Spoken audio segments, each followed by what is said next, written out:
The 2025 Dakar Rally culminated with first-time winners in classes as Saudi Arabia's Yazid Al-Raji claimed overall victory in the T1 Ultimate Division, outgunning South African Hank Ladigan. On the bikes, Aussie Daniel Sanders dominated in Rally GP, becoming the first to lead the entirety of the race since 2009. That's from my article. That was terrible. Okay. Oh, you wrote that? I did. I would rather listen to Danica Patrick. You take that back, right? I would. No, you would not. I would. I feel offended genuinely right now. I think, Good. Joey, I hope your favorite anime gets a live-action Netflix adaptation. It already has. What's your favorite? Dragon Ball Evolution. Evolution? Yeah. Which was a live-action adaptation of Dragon Ball. And it was so bad that Akira Toriyama is his name? It was so bad that Akira Toriyama went on to make Dragon Ball Super because he felt that Dragon Ball Evolution was such a There's no way. it was such a stain on the franchise's name that he Sent bro out of retirement. got up his ass That's insane. and made a slightly less good version of Dragon Ball Z. That is wild. Yeah. Probably the new One Piece live action didn't suck. We're going on so much of a bird walk at the start, and I'm really sorry, guys, because there's a lot going on here that you already don't understand. For instance, why isn't Nikki here, and who is this? So we're gonna That is actually this is Nikki. Nikki It actually. Nikki. We're gonna welcome you guys back into the Outlap podcast. I'm Jackson Lambros, as always, joined by Joey Cha, but we've got a new guest with us for a very special episode today. It is Showta Ito. Showta, how you doing? I'm doing great. I'm doing great. How Joe, about you guys? That was the most unconvincing. Are you Are we okay? sure? Do you need like a really coffee? okay? I think we had a little bit of prologue to this. We're episode. caffeinated. I feel like we're Yeah. caffeinated. We did the I chose the Dakar Rally recap as my warm up because that just finished the Friday before we recorded this. It's now Saturday, so the morning of. But Yeah, that was interesting. I knew about Dakar for a long time, but it was like the first time I actually kind of paid attention to it. Mostly because of the Ford yeah, and the Dacia. both Those of two them were did really very good. Nasser Al Attiyah, I think, finished fourth in cars. Matthias Ekstrom was third in the Ford. No, the Saudi guy won the car. Oh yeah. Yeah. Al Raji won, but Nasser Al Attiyah, who I believe is Qatari, was in the Dacia, and he was battling with Matthias Ekstrom for fourth. Yeah. One thing that really did stick out to me, and I know this will gel with you because you're a bike guy, but first time in 47 years, Yamaha will not see the finish line. They cut official support in 2022, and there's been one Portuguese guy. I hate how I don't know his name off the top of my head, but he literally bought out all of the factory bikes the minute that their factory program pulled, and they finally ran out of parts. And it sucks because Thurinevel conceived the idea of Dakar on a Yamaha in the middle of the desert. Yamaha won the first ever edition of the race. And it's going to be weird. The money is there. They're doing MotoGP. They're doing motocross. They're doing side-by-side racing in Baja, but there's no interest in Dakar. I kind of forgot that Yamaha made bikes. They make They make everything. Yeah. Yeah, I mean, my first trumpet was Yamaha. You were a trumpet player. We've got so much we got to get into after this that I think we're gonna save that for another episode. But yeah, I mean, going back to Dakar and Ford's what was it called? The Raptor. It's not specified what the model is, but they just call it the Raptor. Because it's kind of become more of a global thing now with the Ranger. Yeah, they want to and push others. the Raptor branding, but the car is actually made by M Sport, Right. which is one of the manufacturers in WRC. Which is what we're going to be talking about Yeah. today, and kind of specifically Yeah. why we've got Showta with us today, as he is a little bit of a rally fiend himself. Let's start with you, Joey. WRC and kind of stage rally as a whole. Where are we at with knowledge on that? I've played Dirt 2. Is that all we got? That's all I've got. Perfect. So let's start at the very beginning. We're going to do a quick run through history. I'm going to kind of kind of describe how a rally driver even does a rally in the first place, and then we'll kind of go through the format of what a rally weekend or kind of more of a week looks like. Okay. And kind of who we should be watching here in 2025 and who's looking good. Is it okay if I give my own like shitty explanation? Absolutely, that is Okay. the main thing I want. So what I know is there are rallies, there are like events that happen at a certain place, like in New Zealand or fucking whatever. And then over the course of a few days, your team arrives, they do a practice run or of sorts. Yep. They did a rally at a stage, which is like timed. You go off and do your run, do your time. And then there's sometimes like you get to fix your car in between rallies, but like for the most part, if you bust like your taillights or headlights or whatever, you just kind of you got to deal with it. Yeah, you deal with that. That's what I know.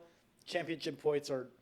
I was gonna start talking about that, and I realized I have no idea how points are collected. So, and I'm gonna have you hold your horses really quick because we're gonna run through history really quickly. So my first question for you, Showta, specifically, because the World Rally Championship started in 1973. Yeah. But I mean, I'm sure as you know, the concept of stage rally and just rallying as a whole started far before then. Yeah, I mean, if you think about it, rally's like the most organically, like the first kind of motorsport. Like the second they made the second car ever made. That's and then they said, we're in this city right now. We're gonna go to the next city and see who wins. That's kind of how rally started, and that currently it's kind of like that kind of rally remains as the the marathon style rally, which is like the Safari and Dakar kind of thing, where it's like start from point A to point really B. going the distance. It's like 1,000 miles. that Italian race, I don't know. Mille Miglia. Yeah, didn't that start off as like a rally, sort of like?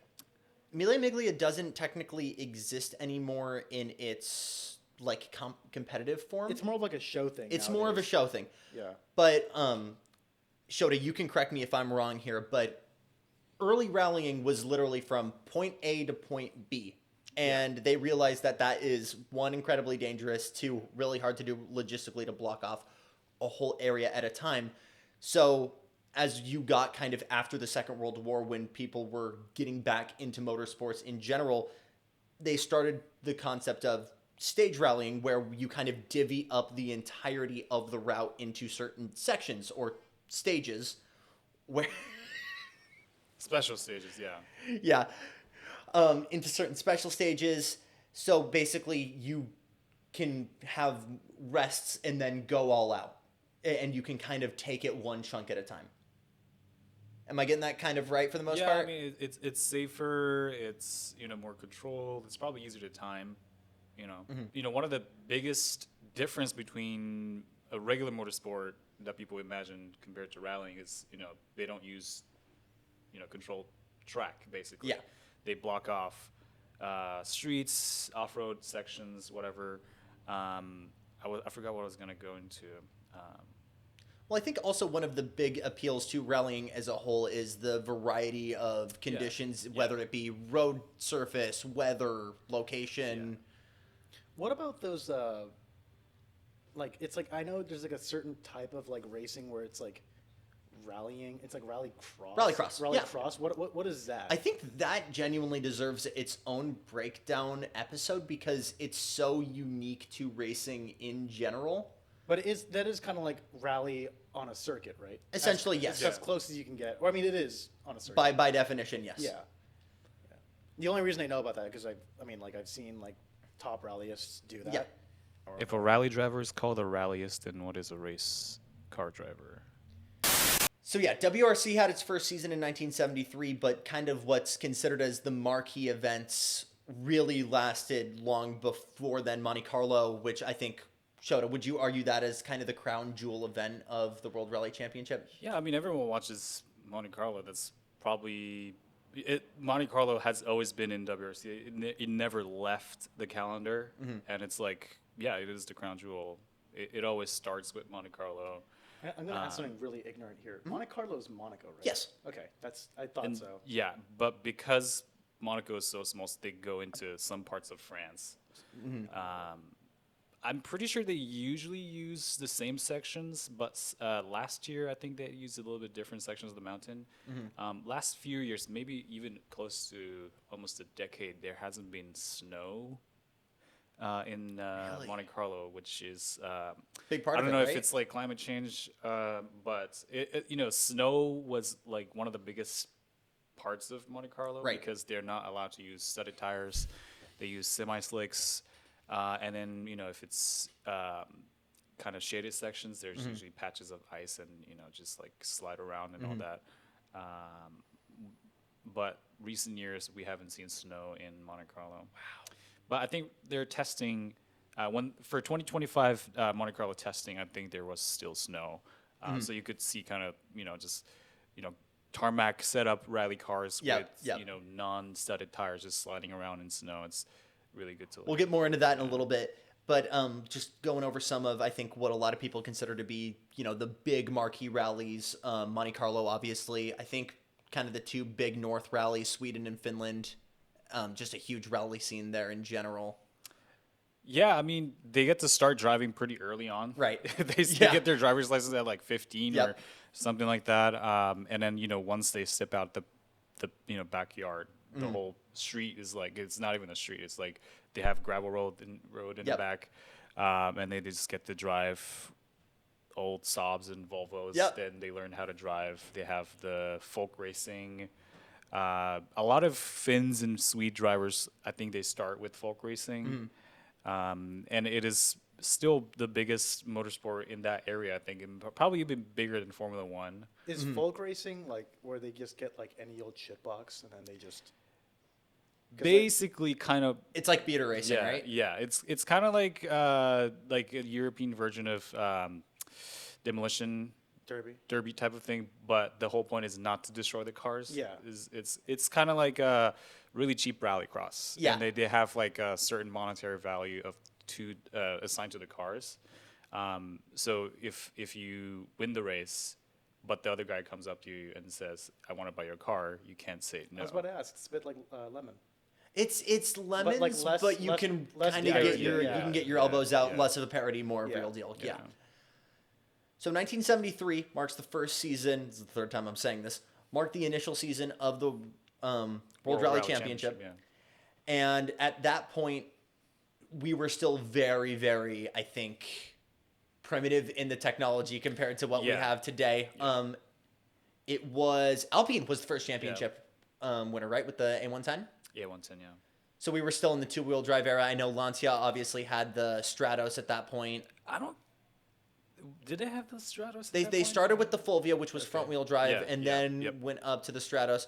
Yep. So throughout the 70s, we were seeing, two-wheel evolution drive. at that point already. Evolution, yeah. They went from just slightly modified family cars to purpose-built rally cars, even in that era. Right. Yeah. But even when we go into probably the era that I'm sure all of you at home are most familiar with, Group B, that's when we really started kind of asking the questions of what if we just truly made a car with the sole purpose of stage rally.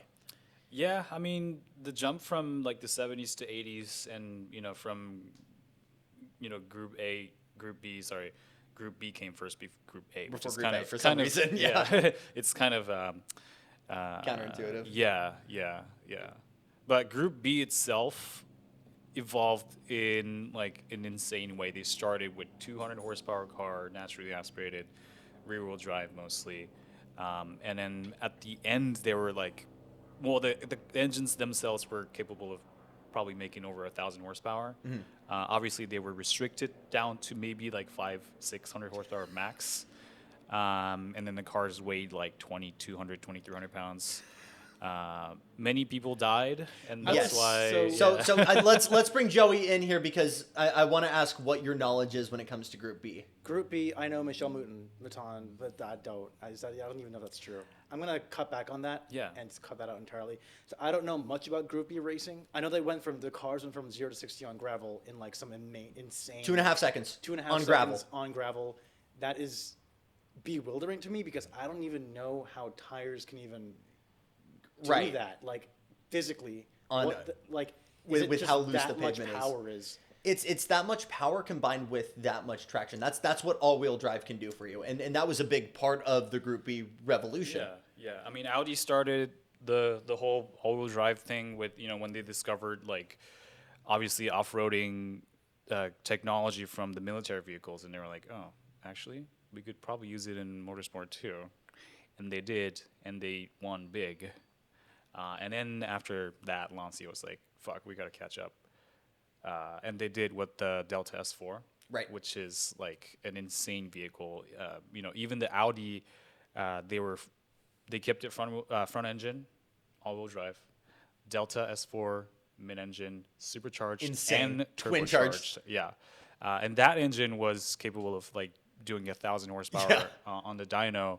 But they just kind of lowered it down for That's your reliability. 2.5 seconds. When you build engines, especially in motorsport, you want to make sure that the engine can handle that much horsepower just to have it more durable. Right. And just tone it down. Obviously, in the regulations, you're going to have to tone it down a little bit anyways. I mean, even in GT3 cars, they'll probably make 600, 700 easily, but, because They're of so BOP, light, you yeah. don't need all that power. Obviously, as I'm sure we were talking about, it got too dangerous, right? We had the huge incident in Rally Portugal with, I believe it was Sergio Cresto, who wrecked the RS200. Unfortunately, killed 3 people, injured. I want to say 30. If you've seen those Group B like onboard footage, it's like a lawnmower going through grass, basically. And Yeah. like, I'm surprised it didn't kill like thousands of people. That was Joaquim Santos Yeah. in the RS200. I'm thinking about Henry Tovinen and Sergio Cresto in the Lancia, which went off a cliff, and unfortunately those guys just were killed in a fire. Yeah. So they got to the point where it was too dangerous, and I think what a lot of people fail to understand is how Group A really differentiates from Group B. From my understanding, it's a lot more of a kind of step back of saying, let's not go so crazy. Let's go for more of a showroom to rally kind of mentality. Yeah, I mean, rally in itself is kind of grassroots motorsport in a way. I mean, the very low end rally is kind of easy to get into, but if you get to the point of Group B, it's just like who has the more money kind of thing. Like it's kind of like Formula One where you need a cost cap. WRC right now has a cost cap from 2026 or something, but Group A kind of was brought in for safety, for cost, and then because it was cheaper, more manufacturers were able to get in, namely Subaru, Mitsubishi, Toyota. Ford was already there, but they made some interesting cars in Group A too. So that kind of pushes us into the modern-ish era of the World Rally Car, right? We separate this, we make our own set of rules. We don't want to try, coexisting with touring car regs. And that's kind of what I've dubbed like the era of Sebastian Loeb, who I think Loeb, he's still active in some motorsports. Right, in Dakar. Go. Who is Sebastian Loeb? I know kind Frenchman. Is there any 12-time rally dispute? champion. Is there any dispute as to whether or not he's the greatest of all time? He's probably the greatest rally driver possibly of all time. I would say if he came back to WRC now, he could probably still win some rally, I would say. But I mean, he's getting old, and you kind of want to shift away from old drivers just to kind of bring up the newer drivers, which is why Rovan Perez is really great right now. But we'll get to that. But yeah, I mean, he's one of the greatest. He did a lot in Citroen. He drove some other manufacturers, but mostly I think he was doing. Was he just like a hotshot rookie? Just went way to the top, right from He the start, or started. He didn't start really young. I think he's won his first rally when he was like 27. Oh, okay. And a Citroen Saxo S1600. That's like a really Yes, sir. old school front wheel drive, Kit car, 1.6. Really great cars. If you have a photo of it, you can pull it up. I don't think I have one. I'll have future Joey pull it up for the kids at home. But yeah, Loeb is something else. Another guy named Sebastian is Ogier, who is kind of like the best driver when I was growing up. When I started watching WRC, he was like the top driver. He still is. He's still a driver for Toyota right now. I think he's 9-time Yeah. World Rally Champion, which is like a crazy number. The long running joke in rallying is if you're a French dude named Seb, you are pretty kick ass at what you're doing. Yeah. Yeah. The only other like WRC driver I know of is the guy who was he delivered tofu for his dad's shop. Okay. That was a different kind of rallying. In the follow-up show / manga, it says that he won the British Rally Championship, and then he moved on to WRC. Does Takumi Fujiwara canonically become a WRC driver in MF Ghost and Initial D? I'm 99% sure that what happens is he gets into the WRC. I need someone to fact check that. He gets into the WRC, and then I think he wins a rally before he crashes and then retires. I know Yosuke Takahashi got like a contract from Mazda to go do like Super GT and turned it down. This was in the first stage. I think I remember that.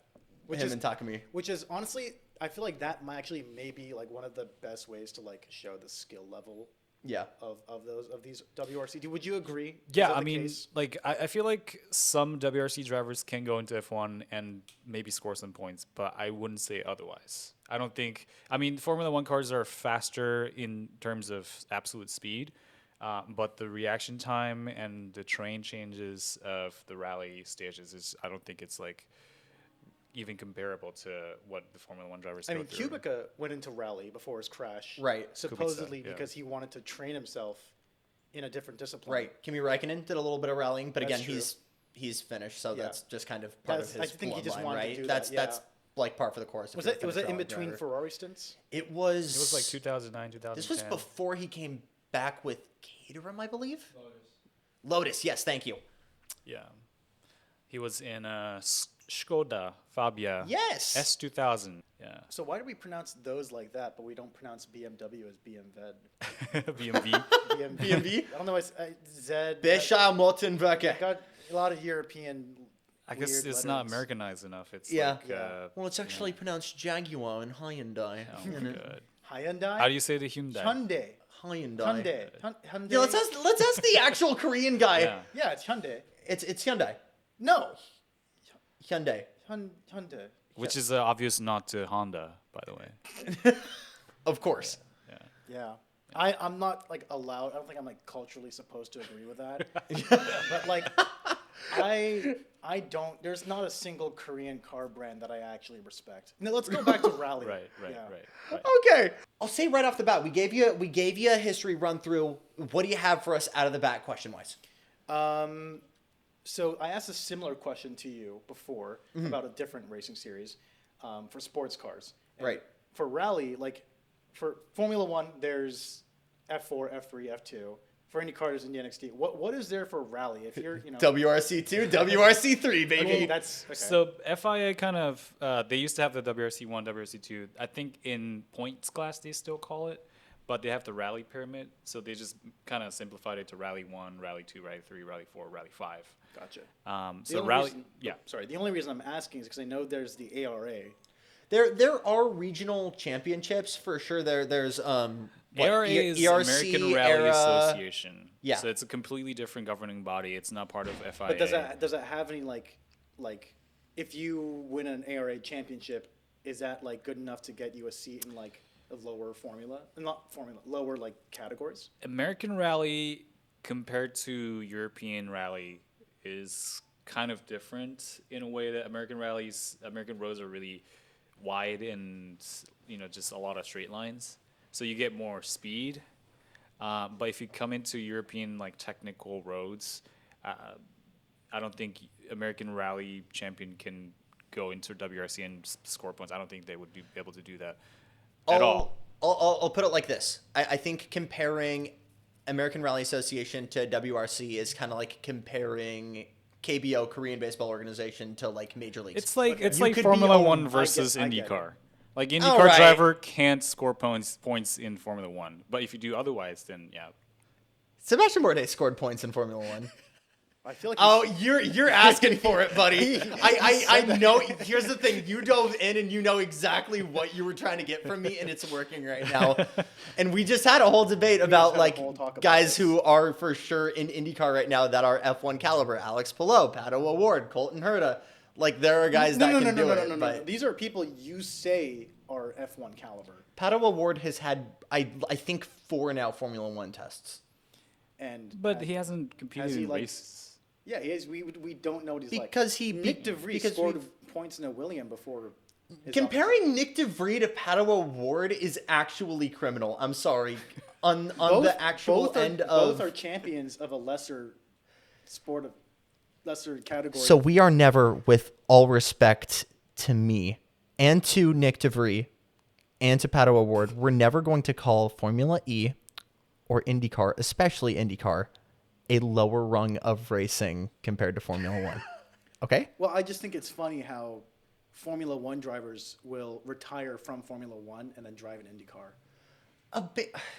That's always going to happen in some leagues. You're going to go other places.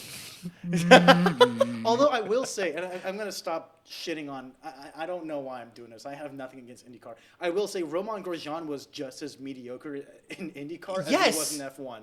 So I don't think it's unbelievable. When you're good at one level of racing and then try it in another because it feels close enough, you're not going to be nails every single time. Look at Paul di Resta.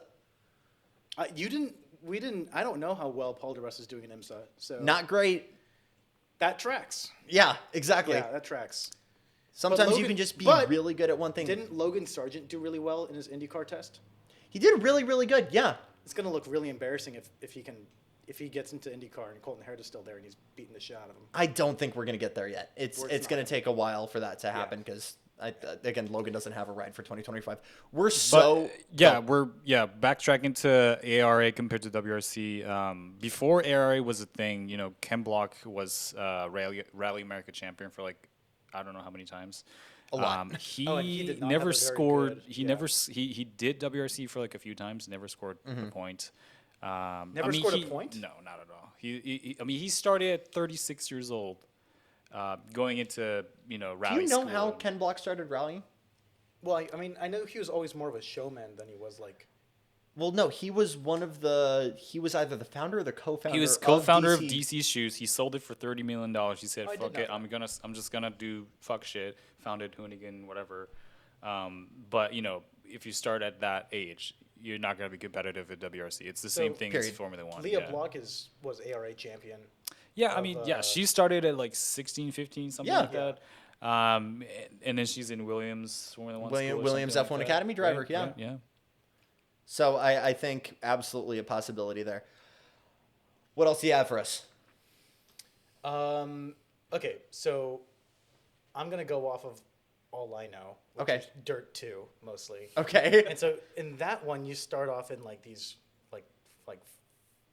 FWD Front wheel drive. Yeah. I don't know why I blanked. You're good. You're good. Front wheel drive cars, and then you slowly go up in Yeah. So is that kind of the journey of I think the 2-wheel drive to 4-wheel drive kind of. Yeah, I mean, all-wheel drive cars are always faster, and cost more. And WRC is all-wheel drive, or they all? Yeah. So in current rally pyramid, the Rally 1 and Rally 2, Rally 3, Rally 1, 2, 3 are all-wheel drive. Until last year, Rally 1 was hybrid. So that's WRC 1, WRC 2, WRC 3. In the drivers' championship, they still call it WRC 1, 2, 3, but the cars themselves. The regulations they are made to is Rally 1, Rally 2, Rally 3. Yeah. Okay, I understand, but that's really confusing. It is very confusing. Yeah. Yeah, I'm trying to think because, again, we've been very much in this stage of 4-wheel drive has always been kind of superior to 2-wheel drive in terms of rallying, right? Yeah, I mean, when was the last time that rear-wheel drive car won a Monte rally? 37. Yeah, it was a rally. Which was right Italy, at the start of Group B. Halfway through. Mm-hmm. And then they said, we're not going to do rear-wheel drive anymore. So why do you not begin rallying in a lower-powered all-wheel drive platform instead of kind of a medium-tier? I mean, name one mass-produced car that is cheaper than $30,000 that is all-wheel drive. That's a really good point, and I'm struggling to think of something that's not like an SUV. I mean, all-wheel drive handling characteristics is really close to front-wheel drive anyways. And it's cheaper, more abundant. Most hatchbacks are front-wheel drive. They're cheap. You just start rallying in it. And once you get good at it, you get to higher class cars that are turbo all-wheel drive. How come we don't see a lot of rear-wheel drive platforms in Am Rally? I mean, name one small compact car GR86. that is rear-wheel drive. GR86. Well, Toyota did the CSR3. So before they went into Rally Pyramid, they had the R3, which is like the Rally 3 to 4-ish. So kind of like higher end entry level class car. Toyota did had the 86 Rally car, rear-wheel drive. It wasn't really competitive. I think it's just like, maybe in gravel, rear-wheel drive is better than front-wheel drive slightly. But when it comes to tarmac, it's just, completely obliterated by front-wheel drive hatchbacks, even with the 86. And the engine size as well. The engine capacity is, now it's 2.4. It used to be 2 liter. So the 2 liter 86 was barely legal to be in R3. And it was one of the reasons why it wasn't, I guess, competitive, because there's more R2 cars. There was more R2 cars than R3s. And now it's 2.4, so where is it going to land? I mean, you could probably go into RGT, which is like the least competitive segment of WRC. But I mean, there's no rear-wheel drive cars that are cheap. Everything shifted to front-wheel drive. Mini Cooper started it, the front-wheel drive kind of a craze. But that's why all entry-level rally cars are front-wheel drive. Really quick, because we've kind of covered all of the bases when it comes to actual like rally divisions, like the kind of cars you can expect to see at a WRC contest. Kind of walk through what RGT is and kind of why it exists in the first place.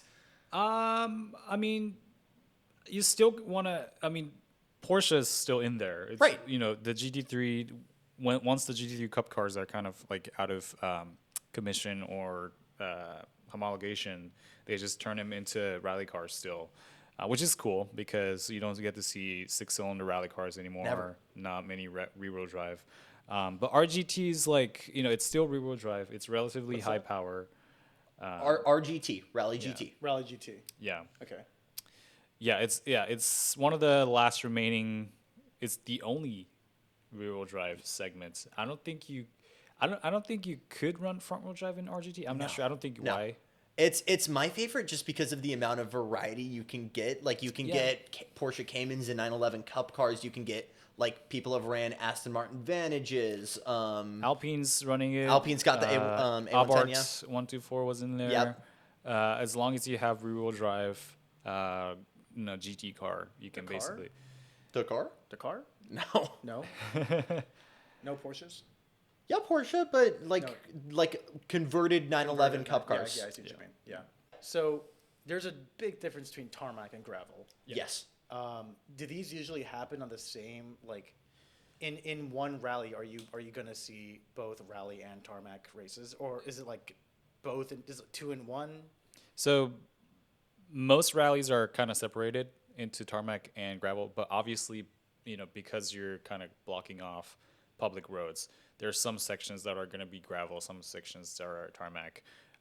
Sometimes it happens kind of like involuntarily because people cut corners, kick up dusts and gravel, and then you get the gravel section, which is why one of the arguments in 2026 regulation for WRC, they're kind of lowering the power for the top WRC Rally 1 cars, and they're kind of trying to lower the cost of it. But the top driver is saying because the faster drivers have to start in front and then the slower drivers start in the back, but because the cars in front kind of compact the snow or kind of pave the gravel surface, so the slower cars get to drive on a better condition. Right. So they're saying like, we need more difference between the top and the second class cars. But yeah, I mean, there's usually some sections that are gravel on a mostly tarmac rally. Sometimes there's the opposite, just when you go from like a fire road to a fire road and you have to go through a paved road. That's kind of a thing. And like for the drivers, like is switching from gravel to tarmac like a big thing? Is that something that like Car handle's 'cause totally different. I would imagine because like it's just, you're on the same equipment obviously, Yeah, that's but you're on a completely different environment. that's one of the defining characteristic of a rally, I guess. It's, you have to drive on different surfaces. I think, I think driving on tarmac with the gravel setup is slightly better than driving on gravel with the tarmac setup, just because the suspension is really hard. Really, really quick, because I don't think we fully described this. Talk to us about what the kind of main difference is between a car setup for tarmac and one setup for gravel. I mean, gravel setup, obviously it sits a lot higher. Higher suspension. They use, I think, 16-inch gravel tires. The tarmac setup obviously is a lot lower. The suspension travel difference is probably like 12, 13 inches probably. The highest, setup on a gravel setup is probably like 11, 12 inches of suspension travel, which is about the same as Dakar, I think. Yeah. Yeah, the trophy trucks actually have like double that, but because they have live axle on the back, Right. it's actually a lot better for the CV, continuing. What does the CV axle stand for? Oh man. Constant velocity or something Yes. like that. Because the Dakar cars have the CV axles, not live axle. If you have Does more Joey than, know what that I means? do not know what that means. so if you have I'm nodding my head, but yeah, so rally cars typically have probably up to a foot of Travel, how much the yeah, wheel can travel go up and suspension. down. gotcha. If you go further than that, you have too much angle on the CV axles and it'll just break it. No matter how strong It's the CV the axle. car is gonna pitch way too much when you're accelerating and braking, and you're gonna basically break the gear, not the gearbox, Yeah, but what's Jackson going doing from the gearbox to mechanical the wheels. explanation, yeah. I think the big thing I wanna help Joey and kind of myself understand, frankly, is what a rally weekend looks like, because it's obviously very different than a conventional, Grand Prix weekend or like a normal circuit racing weekend. So where does a WRC weekend begin? It begins before the weekend of the race. When they do the reconnaissance, they call it recce. That's one of the coolest aspects of rally, I would Yeah. say, because they have the white, test cars that they have all the equipments on, and that's when they make their pace notes. Because What are pace notes, Showta? pace note is a notebook, a literal notebook, handwritten notebook, that the co-drivers and the drivers kind of have to create before the event. So they actually drive through every stage of the rally, and they kind of write out, from 6 to 1 to hairpin is kind of the turn of 6, 5, 4, 3, 2, 1. That's like how steep the turn is basically, and then there's like caution, over crest, dip, triple caution, whatever. You've played the dirt games Yeah. before. Yeah. I'm sure you've Yeah, heard those that's kind like- of call outs before. Yeah, they'll say like 50, like 6 right or something like that. It means Yeah. like like a hard turn. Six would be like the closest thing. Six would probably be like a flat out corner, Full throttle, and yeah. one is like the tightest, and then you have like square, which is like you're going around the corner of a block, Yeah. or like hairpin. But usually, So- like in those instructions, it'll be like the distance to the next turn, Right. Yep. the direction that turn is going, and then like the immediate instruction after that turn, right? Yep. And it just kind of keeps like Right. a continuous loop of like The whole point of it is to try and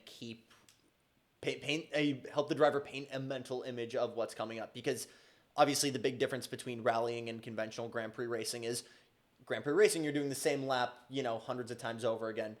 You're seeing a lot of roads that you've maybe seen at most once or twice before.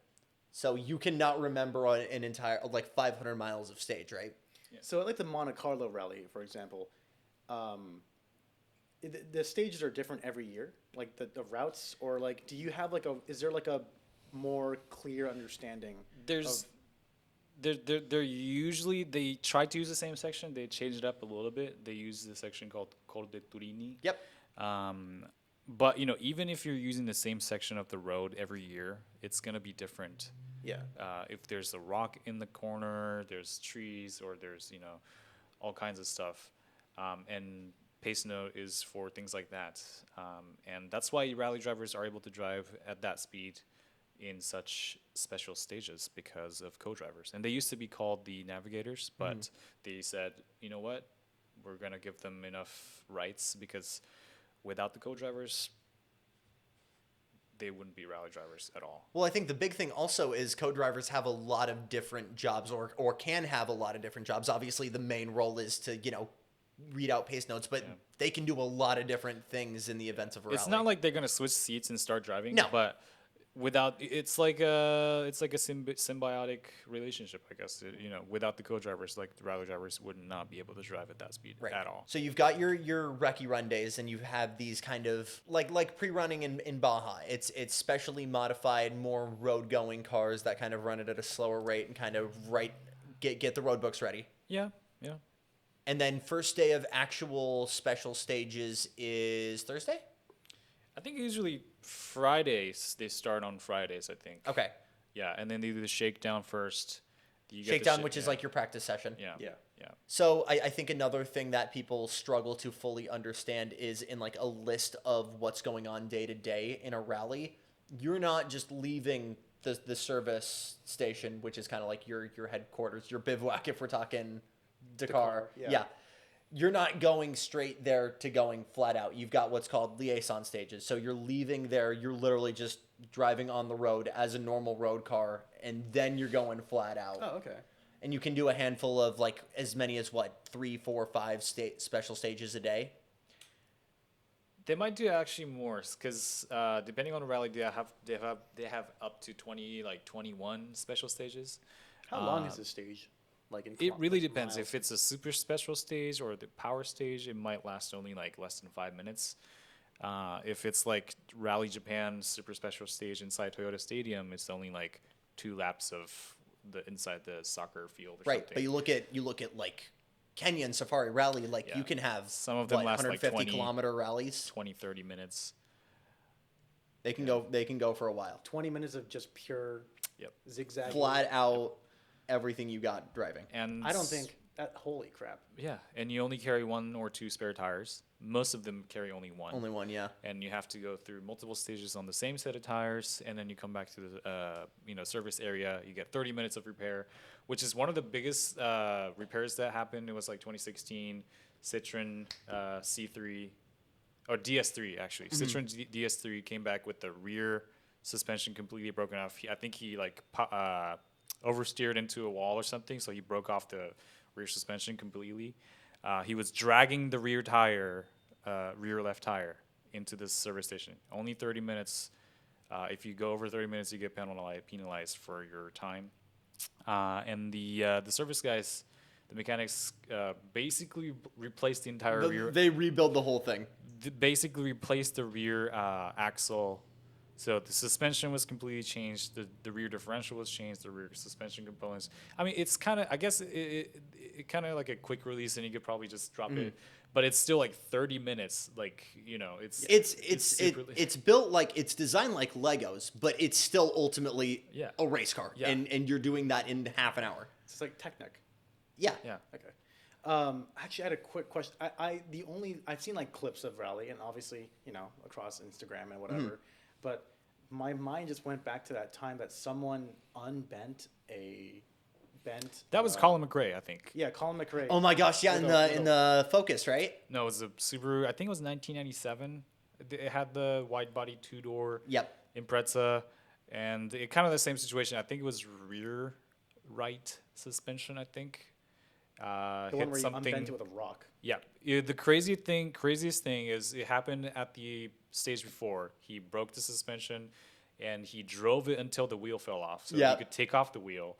And he was calling his service guys, and we're like, just do whatever you think is best. So he took off the suspension arm. He bent the shit out of it till it was straight with a huge boulder. He put everything back on, and he won the next stage. Like that? Yeah. You know what? Sometimes in motorsport, what really gets me is like, this is like the peak of engineering.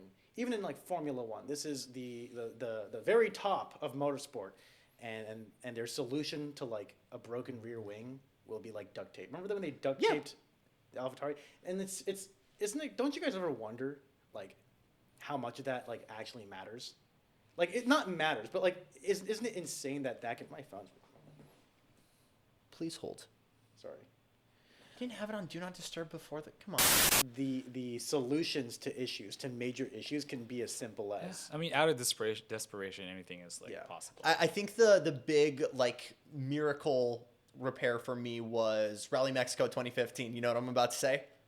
Oitanic absolutely sends it into the lake. water? Yeah, into the water. And obviously they had that car in service forever. I'm going to show you the video of this later, but Oitanic, this Estonian guy, literally goes off of the face of a cliff and into a lake. The whole car sinks and they manage to get out and swim safely. They had a rubber ducky in their car. I think it was like a yeah, bad yeah. luck. Well, no, the co-driver, I forget who, had to literally dive back in and tried to grab his pace notes because those are one of one. Those are irreplaceable. That's written. Those are bespokely written by the co-driver for that combo for their rally. Those are not replicated.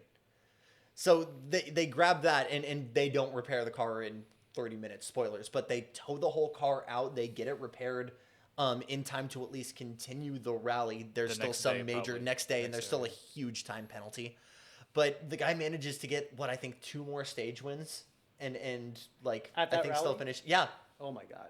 So that is why I love the World Rally Championship, because Shouldn't you that have, can like- have so many different levels of it's the indomitable human spirit put into racing, because you can have, you know, have race cars beaten up to death still running, like with it seemed like a boulder went into the roof, or like beer is now the coolant because the reservoir is leaking, so we had a fan pour beer in to keep the engine going, which happened, I forget where, but I think it was also Mexico. It was one of Mm-hmm. the earlier Hyundais in like 2013. Colin McRae driving and his steering wheel is loose, so his co-driver's literally leaning over to that was Solberg. That was Solberg. Was it Solberg? Solberg, yeah. the steering wheel is loose, so Something his came co-driver's up in the- actively yeah. How does wait? So when the car fell into the lake, Yeah. how did that not kill the car? Doesn't that like? They it- might have it- had a spare engine. I'm not sure. It might have been a spare engine, Yeah. but I mean, it was the same. Oh. We're getting into ship of Theseus There- levels of discussion here, but Wow. But then they that's were wild. lucky with the same situation with the DS3 in 2016. Even if you rolled the car, you get lucky because you didn't break your roll cage. roll cage is You the big didn't one. damage the roll cage. I think Sebastian Loeb and Carlos Sainz had to retire. That's from exactly Dakar why they this year both because retired Dakar. Yeah. the car was still running fine. They went to the next service station, but FIA checks your roll cage. If there's a slight dent in it, and you're like, you can't do it anymore because it's a safety You requirement. can't replace it. I guess. No. You can't. Yeah. That's crazy. Yeah, but if You you can, you can replace a motor, but not a roll cage. if you baptize your car, you can go back out. But Your life doesn't depend on the engine. yeah, You know what I mean? I guess so. So again, we consider a rally going through the weekend here. We call it, actually, really quick, Showta. How often are these guys seeing service over the course of a weekend? depending on how many stages, but I think it's like either 4 or 5 every 4 or 5 stages. Okay. Yeah. So assuming, say, maybe 4 or 5 times over the course of a weekend then? Yeah. Around, Okay. yeah.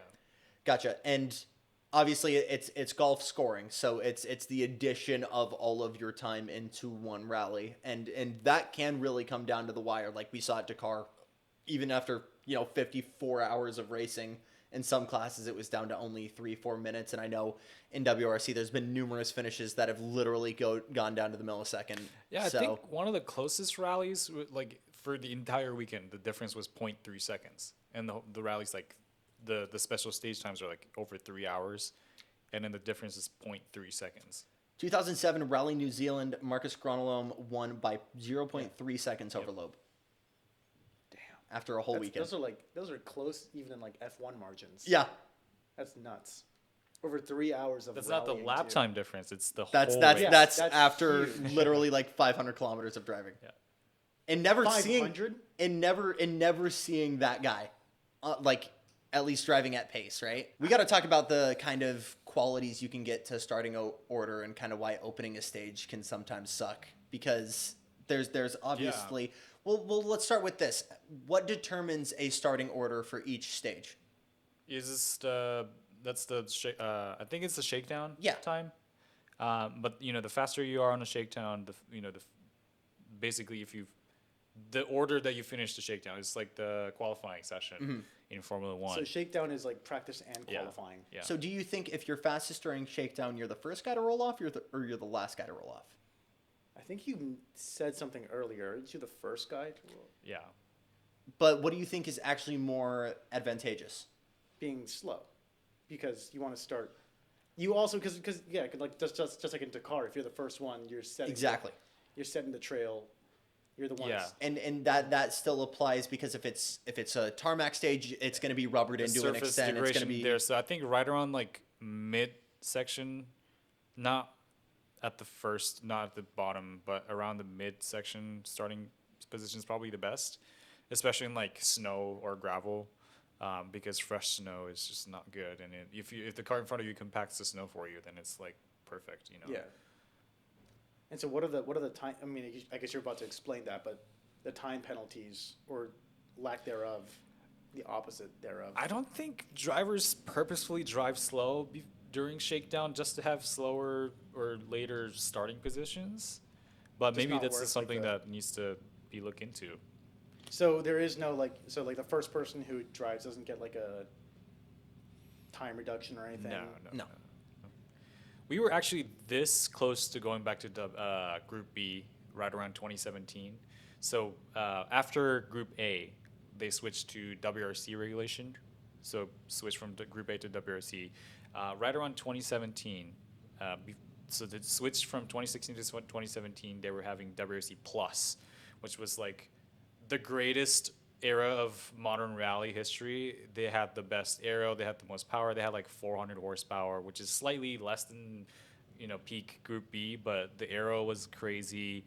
I think the Ford Fiesta was probably the best looking one. Yeah. That's right around when Toyota was getting into it with the Yaris. But it was ultimately kind of shaped it into Rally 1 because of cost reasons. But the aero of WRC Plus, if you look at it, it's just insane. They had, big diffusers, massive wings, and canards and everything. And Rally 1, they kind of simplified the aero a little bit less power, 5-speed instead of 6-speed, Yep. which is kind of stupid. But then they had hybrid, which just complicates the cars. But Which is now being removed. Yep. So the cars were hybrid. Now they're no longer hybrid. Right. It was hybrid for like 3 years, like 2021, 2, 3, Think so. 4, or 2, 3, 4. Was something this like because that. manufacturers were pushing for it, or? It's just like they wanted to try something different, I guess. I mean, Formula One's been hybrid for like the last decade. Yep. But in rallying, there's not much braking section, or the braking's. If it's Formula One, you have certain spots on the circuit where you brake for a very long time, so you can kind of calculate how much you're regenning and then how much you're kind of using the Getting on the button to KERS, boost. or Yeah. they even call it KERS or I think MGUK it's or just something like MGUK, that. yeah. But rallying is like you're flat out, brake flat out, and then There's no braking. long braking trails. It's So- quick jabs to rotate the car. Once you've kind of spent your electric juice, your hybrid system is just dead weight that you have to carry around. And it's more complicated. It's more dangerous if you roll and crash. If you start an electric fire, then you kind of effed. Yeah. So they said, it's adding to the cost, adding to the complexity of the cars. So let's just remove it. And the cars are adaptable enough where you can just take off the hybrid system, and then that's how they're running this Rally 1 non-hybrid, which is interesting. Hopefully, it's we're going in a direction where we get to see more manufacturers, because Rally 1 we only have Ford, Hyundai, and Toyota currently. Hyundai again. Yeah. Who's I'm just actually gonna now? ignoring it now. Well, you shouldn't, because they're two-time manufacturer Well, champions. I'm not ignoring.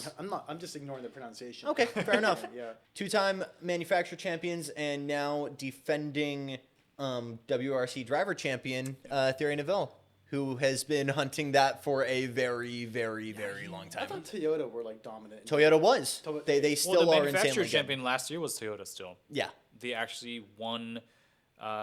More cars were in podium in Rally Japan, so they kind of switched around. Yeah.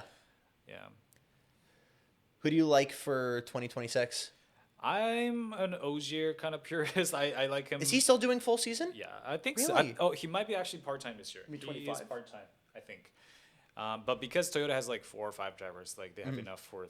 If you have at least 3 cars every rally, you'll score enough points to have the manufacturer title. But Rovan Perez, he's something else. He's 23, 24. He's Already won 2 championships. championships. He's doing on side missions. He's doing like 911 Cup. He just did a 24-hour race. He has his own dirt bike racing team. And he has like a Formula Drift car. He has like a Supra and a GR Yaris that he's just doing the Formula Drift in Japan. He's just having fun. Do you think he could do F1? He did have the test session with the Red Bull Motorsports in Austria. Really? Rovan Pera had I think it was a V8 era car. He just finished the. If it's the the V8 era car, it's always going to be more like pressed to do that. Like Loeb did the exact same thing, but Yes, yeah. It was after his 911 Cup car race at the Red Bull Ring, and then Red Bull said, "Hey, you want to take out the old V8 Formula One car?" And he just had a few laps around Red Bull Ring. So in F1, you have the manufacturers, and those are the teams. They build the cars. In sports cars, like in IMSA, like Jackson explained last episode, you have teams that work with manufacturers, teams that buy manufacturer cars to race in IMSA. How does it work in rally? do you have customer programs essentially? Yeah, I mean, it's not very often the Works team is like the manufacturer team. Yeah. Subaru is probably mostly known for being the Works team, but Toyota, Hyundai. So the top 3 teams, Toyota, Hyundai, and Ford are Works team. Even though only Toyota and Hyundai make their own cars, Ford cars are made by M Sport. Yep. Which is the same manufacturer or the motorsport outsourcing manufacturer that the Ford had for Dakar. That's not entirely true. Hyundai goes through ProDrive. Which is true, but they say, well, I guess they say like, Hyundai's like, oh, we do enough of our own. Of our to the own, point where it's- like yeah. we make it or something like that. But usually rally is private teams most of the time. If 99% of the time it's private teams, and Skoda is the biggest customer racing team for. Really? Yeah, they have like 200 Fabia RS that you can buy for like 300 to 500 grand. And they have a full support truck that come for you for the weekend. If you break something, you can just take it out of the trailer and fix it. But most of the time it's, private teams. Because rally is like, you can't really make a lot of money off of it. If it's a racetrack where you can fill it with people, then you can charge them money to watch. But rally is just like you can stand on the side of the road and watch it. Yeah. So that's kind of the cost issue with rallying. I guess it's not very lucrative in terms of. I mean, motorsport's not very lucrative to start with. Yeah. But if it's like a grassroots sports where it's like you just stand against the fence and watch it, then you're not making any money at all. But that's why not many manufacturers want to get into it. But also because of that, there's a lot of private teams and mostly private teams. Yeah. And how many cars are teams running per rally? Like, because you just now you mentioned like certain teams have like 3-4 cars. Yeah. The Works team, so Toyota, Hyundai, Ford. Toyota's running like 5 cars, but not. It's kind of unusual, but it's like 3 full-time cars and 2 part-time cars.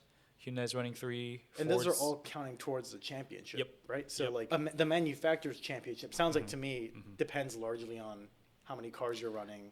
And how many cars can be on the top 3, basically. Right. Yeah. So the drivers' championship is more, I guess. The like- drivers themselves. Okay, yeah. It's the same as Formula One in that sense. Okay. Yeah. That makes sense.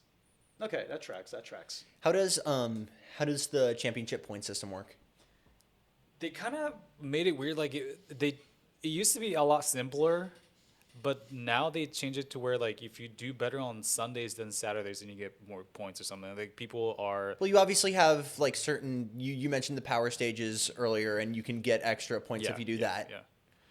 But now it's like you do better on Sundays and you score more points, for some reason, which is like weird. What does that mean? Like on does- Sunday, like points count? Yeah, like more, you come or- in, you win stages on Friday, Saturday, you probably win like 10 points per stage, and then you win on Sunday, you get 15 instead of 10 or something like that. So I guess like the longer you last in the rally without crashing out, you get more points. I don't know what the thought process is there, I guess that makes sense. but Like, I mean, it's, it doesn't. Like you explaining it makes sense, but It's- as to yeah. why they would do that, yeah, it's really confusing because if you win more stages on Friday, but someone else wins like less stages on Sunday, they have the chance to win the race rather than you winning more stages earlier on, which is like, why wouldn't you score the same amount of points every day?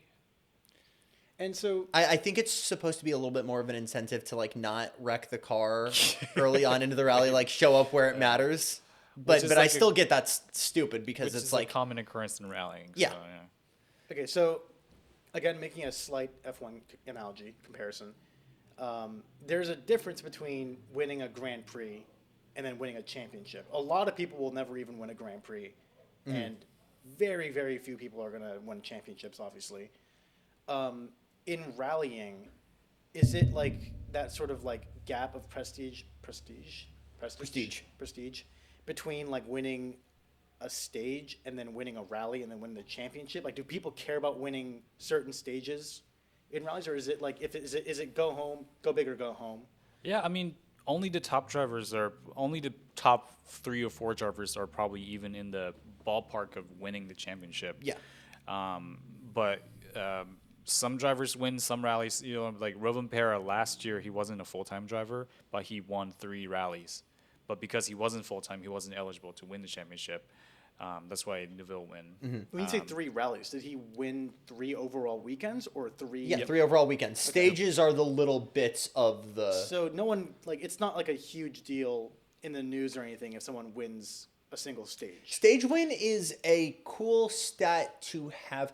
Stage wins are like getting a stage win is like getting a hit in baseball. It's not like a home run, but you did something cool and you did something productive for your team and for yourself. But I mean, if you're the first one from your country to win a stage in WRC, That's always then a huge that's deal. pretty Huge. Yeah, it's like earning points. Yeah. Okay. F1. Yeah. Oh, absolutely. Yeah, it's like Or it's like getting fastest lap. it's like Colapinto scoring points. Yeah. Okay. Yeah. Really quickly, what do you consider to be kind of the crown jewels of the calendar? Obviously Monte Carlo, and I think probably Rally Kenya. Safari's been back for a few years. That's probably one of the coolest ones where you see like zebras and Yeah. giraffes running around. That's really cool. How common is that? Because I know there's been like chickens running across the road Yeah. before, but how common is it for like drivers to like witness like a There's full-on like a animal pretty crossing? famous video of like an Evo 7 jumping Yep, over a dog. yep. What? There's like I mean, it's a public road. You know, people can be kind of pushed back and say like, "Oh, stand back." But there was like a stray dog that was running across the stage, and then this Evo 7 just comes out and it's like jumps over the dog and it's like, "Oh!" Yeah, people are freaking out. Yeah. I need to see this clip. Yeah. We'll get it to you. I was thinking of the cows one. Yeah, Ogier almost hit a bunch of cows. His reaction time was insane. I think Neuville was in Germany when this tractor came out. Yes, of, oh my gosh. the grapevines, and then he just had to brake and he locked up the brakes. But that really says about how How the quick these reflex guys of can the- react. Yeah. Yeah. Okay, I think it is now test time for Mr. Cha. So based off of everything that we have, mostly Showta has educated on you, describe rallying to us. Okay, so you start off on Thursday Right. with a practice. Well, no. You start off on Thursday with the shakedown. Yes. Right. What did they have before that? I knew there was something. Okay, there was reconnaissance. Yep. So you have reconnaissance. Yep. And you have shakedown, which is like sort of practice, and then the time you get in shakedown determines when you start in the actual rally stage. Yep. Which is and actually question. So the recon and the shakedown, is this per stage or is this per rally event, like over the weekend? So reconnaissance recce is for the entire stages, all the stages, but the shakedown is only partial. It's Yeah. part of a special So, stage. so there's a whole recon day, and then before every stage itself, you have a shakedown. Shakedown is like the first third of the first stage. That's it. Yeah. Oh, okay. That determines the your starting position order. for the whole weekend. Oh, for the whole weekend. Yeah, Okay, yeah. are there multiple shakedowns or is it only one? Only I one. think it's only one usually. Oh, okay. So I got that wrong. But okay, so there's a reconnaissance, shakedown, and then it just goes into the regular weekend as is. Okay, cool. I still don't know who I'm rooting for. I think there's a lot. It's pretty safe to assume that Rovanpera is the guy to beat. Okay. I'll say that. All right. I'll root for the guy that's trying to beat him. Who do you think is the biggest guy who can upset Rovanpera? I want to say, I really think it's Thierry again. But I mean, Neville's kind of a veteran at this point. I know, Yeah. but OJ still got a ton of juice in him, Yeah. and it felt like, respectfully, it felt like Thierry's kind of just had a lot of bad luck in his career and kind of got stung at the wrong time. Wasn't there this? I'm not hearing this one name I expected to hear. This like young guy, from like Europe, Northern Europe. That's everyone in rally. Whenever I'm thinking of the person I'm thinking of, my mind goes to Kovalainen, which is like weird because I know he's not rally. Yeah. But Wasn't he a former Formula One? yeah, he was. Yeah. He does rally in Japan now. Is he really? Oh, Yeah. He's Oh, revving that's Skoda, an yeah. interesting coincidence. How's he doing? Henry Kovalainen. How about or Henry something? Kovalainen? Yeah. Yeah. He's like the. Huh. I didn't expect that. That's one Formula One driver that turned into rally That's regional. an but- extremely interesting career switch. Yeah. How did he end up there? What? I don't know. You have some guys though that go over and race in Japan in Super GT, Super Formula though. That's after, true. After F1, Yeah, especially Super GT. Yeah, so yeah. not too surprised there. I don't know who this like young guy was that I'm thinking of. He was showing up in rally like on like Insta pages and stuff. I think it was one of the Solbergs, either Oliver or Petter. What was he driving? Just interior, Couldn't like tell on you. board? Maybe I'll pull it up on my phone. Well, I'm pretty sure while he's pulling it up, I'm pretty sure Heikki Kovalainen, he started with like full race. I'm That would 99% not sure because because he's like a Finnish everyone guy. up there has to start in full Yeah. racing. And then right? he's so good at it. It's the same way. What was that guy? The other guy's name? The flying fin. Kimi Räikkönen. Yeah, he did the same thing. Oh, I don't think Mika ever did it. Oh, Or Mika Hakkinen. Mika Hakkinen is the flying fin. He was really good at. Iceman. Kimi's the Iceman. I'm sorry. Come on yes. now. Come on now. It was Rovanpera. I just I knew it. I thought Rovanpera was 2 words at first, Ah, and then I just read it, and I'm like, oh, that's the yeah. we're all learning here. It's okay. It's like Robampera or some shit. Rovanpera, They yeah. say there's some. Yeah. What was the original question that you guys had towards me again? Just give us Oh, a yeah, basic the recap rundown. of what you know. Okay, now. so I mean, we that's got about recce runs, we got shakedowns. It's probably going to be Rovanpera who wins Monte Carlo. Monte Carlo. We'll see what happens. I think we're dropping this either the week of or the Yep. week after, so we'll know. We'll know. Yep. And in terms of like top teams, who are we looking at? I think it's really Championship's gonna be Toyota again because they have the most cars. yeah. Ford's gonna be the You're bottom. very confident about that. Is that Yeah. like Red Bull I mean- 2023 confident? They have the most number of cars. They have the best. They easily have the drivers. best drivers. Yeah. What would it take for them to not win? Rovanpera doing a half season? No. Very unlucky races. Yeah. Multiple times. Dinosaur invasion, something like that. Okay, I see. Meteor strike. It's looking very, very good for them. We'll say that. I always like Hyundai as an upset just because again they've won the championship 2 times this decade already. So I think it's very, very possible for them to do that. But again, it's going to take maybe a meteor strike for that to happen. Who are you rooting for? I mean, to me, it's either Toyota or Ford. I would say, but it's always more entertaining to watch like lower class cars too. And Oliver Solberg, son of Petter Solberg, Yep. is actually doing full season with WRC2 Rally 2 Nice. Toyota. I don't know if you've seen the new cars. He always has the monster I have not. livery. That looks clean. That does look sick. Yeah. Kind of used to like rally cars looking kind of goofy. Insanely aggressive. And when you see him more slick, it's kind of weird. But I rock with it. I said goofy at first, and they would just Yep. like, but like, you know what I mean? You guys ever see those like rally cars that are like really small and like look like they shouldn't? They be? always look like insanely small. I'm actually okay. I'm referring to something very specific.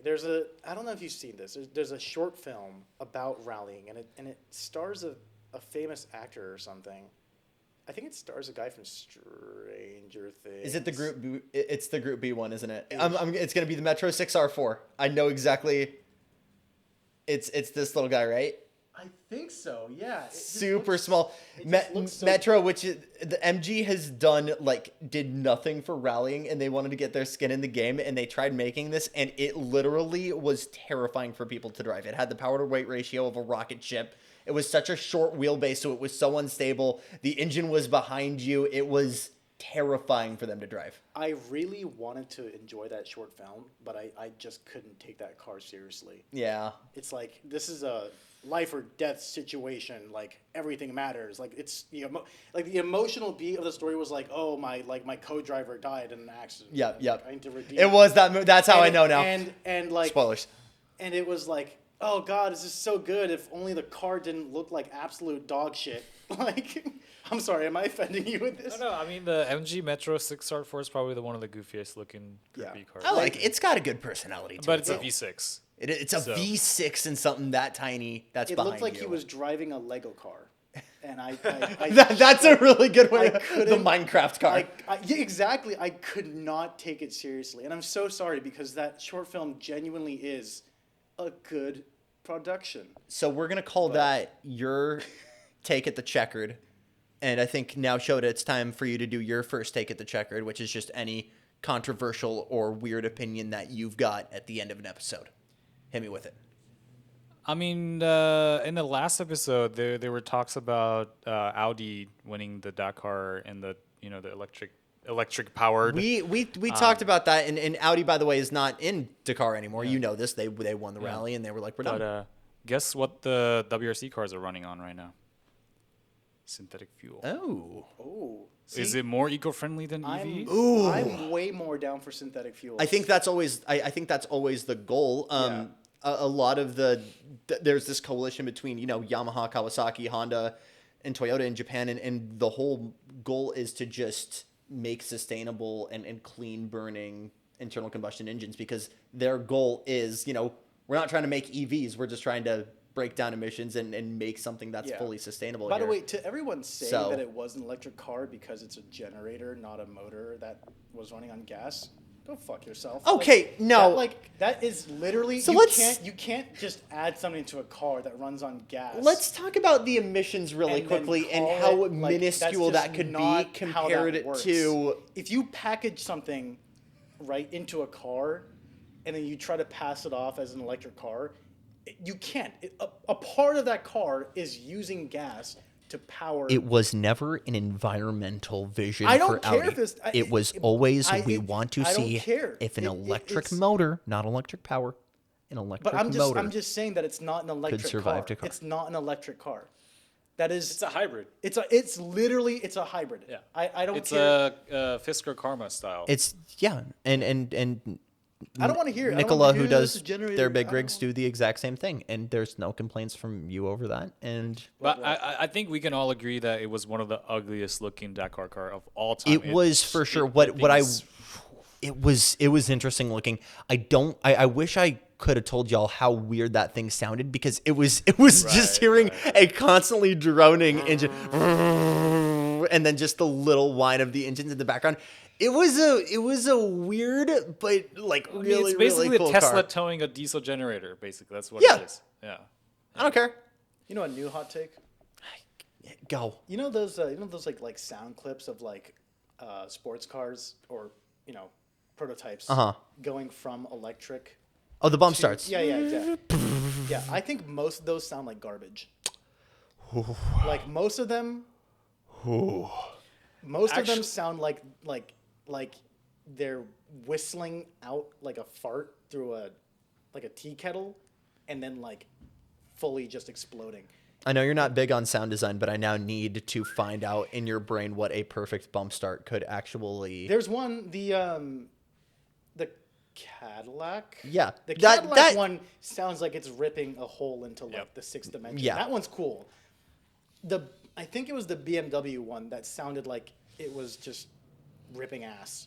That's kind of fair, Yeah, because twin bump- turbo V8 that doesn't have the same kind of blah blah. The bump start's probably one of the only redeeming qualities of a hybrid WRC car, because they would come into they would come out of the service areas in electric mode, and then it just go Yeah. They did it in WRC too. Yeah, because as a hybrid, you can get away with that.